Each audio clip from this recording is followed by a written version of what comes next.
Guys, ngayon lang ako nakapunta, pero nung Pasko pa ito, nung Christmas pa, at akala ko nga tapos na, akala ko wala na yung lights. Yan. Ang ganda dito guys, papakita ko lang sa inyo. Yan.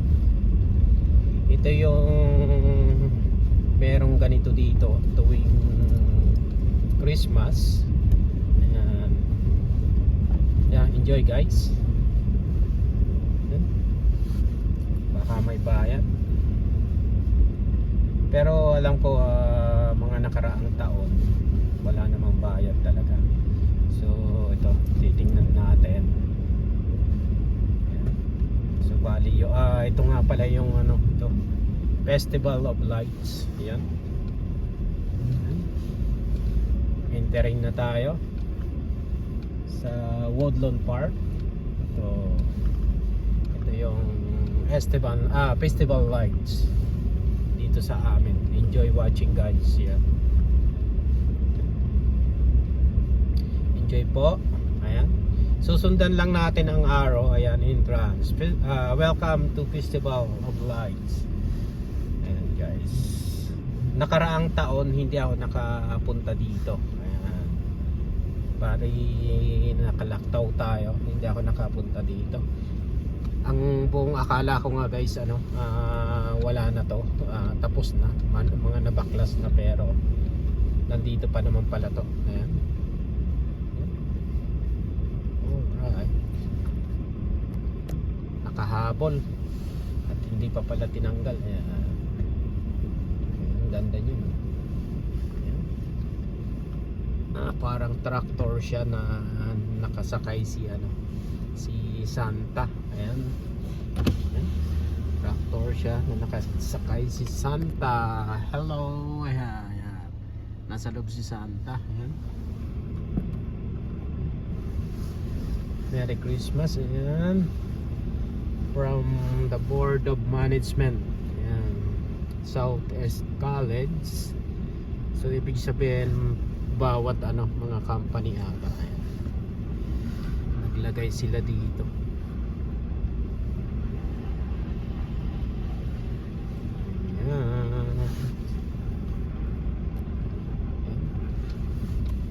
Ganda, no?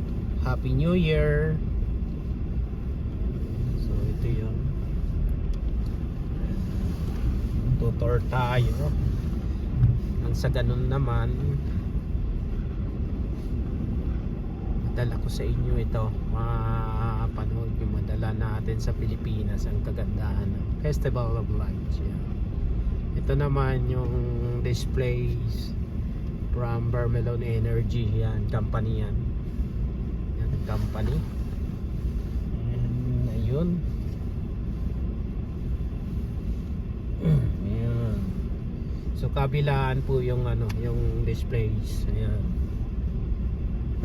Ayan, kuhanin ko yung ayan naman, display po ng yan, ng papakita ko sa inyo guys. Yan. Display po yan ng Esteban Police. Ayan, yan. Yan naman ang kanilang displays. Ayan. Ayan. Pwede ko namang hawakan, huminto naman ako. Ayan. Kasi wala naman tayo sa highway. Ayan. Ang ganda dito.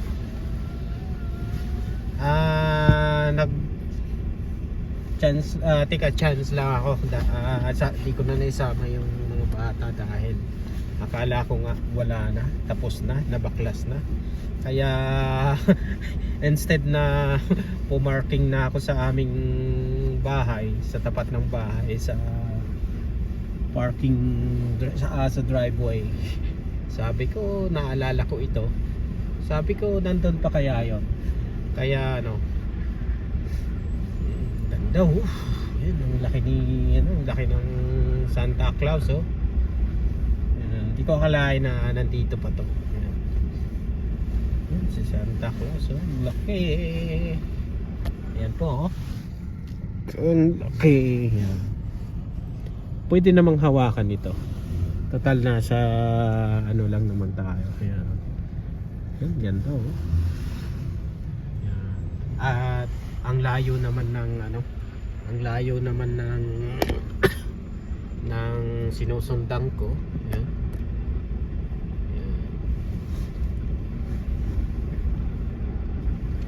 Ito na. Ayan, may maliit na ano, may maliit na ano, na parang ayan, bako or ano yun, equipment, heavy equipment, maliit. Ayan, ganda oh. Driving slowly tayo. Ayan. Okay. Alright. Ang ganda niya. Merry Christmas po. Ayan, ang ganda dun. From Blue Sky Air. Ayan. Ayan. Nakakatuwa. Ayan.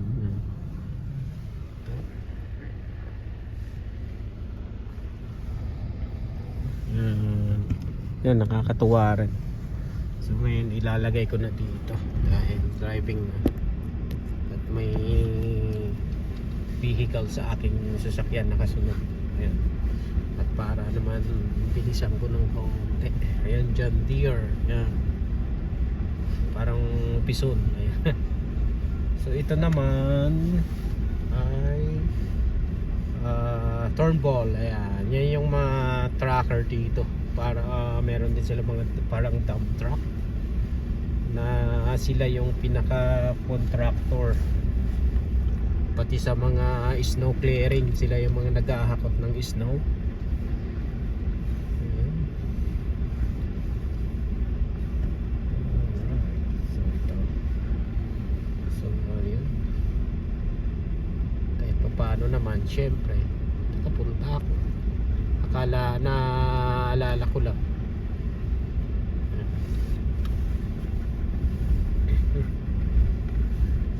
Ano to, dito kami nagka-camping or tenting, nagtitent tuwing summer, and boboting. Yan, may ano sa may river diyan sa kabilang side. Nagbabangka kami diyan. Ang ganda dito mag-camping tuwing summer. Yan. So paikot lang naman ito. Alright. So tour tayo, naka-tour tayo. Sa mga hindi po pala nakakaalam, hindi ko nabanggit, from bahay namin pababa lang po ito papuntang highway 47 south papuntang US border po. Ayan. Ano, mga 5 minutes drive lang pababa mula sa amin. Baba po ito ng downtown. And of course, hindi ko pa rin nabanggit, Esteban po, Esteban, Saskatchewan. Sa mga hindi po nakakaalam kung saan po yung ano, kung kayo po ay interested sa mga gustong mag-research, minsan ako kahit ano, pag may napapanood ako, pag medyo ano, medyo interesado rin ako, kaalaman, kaunting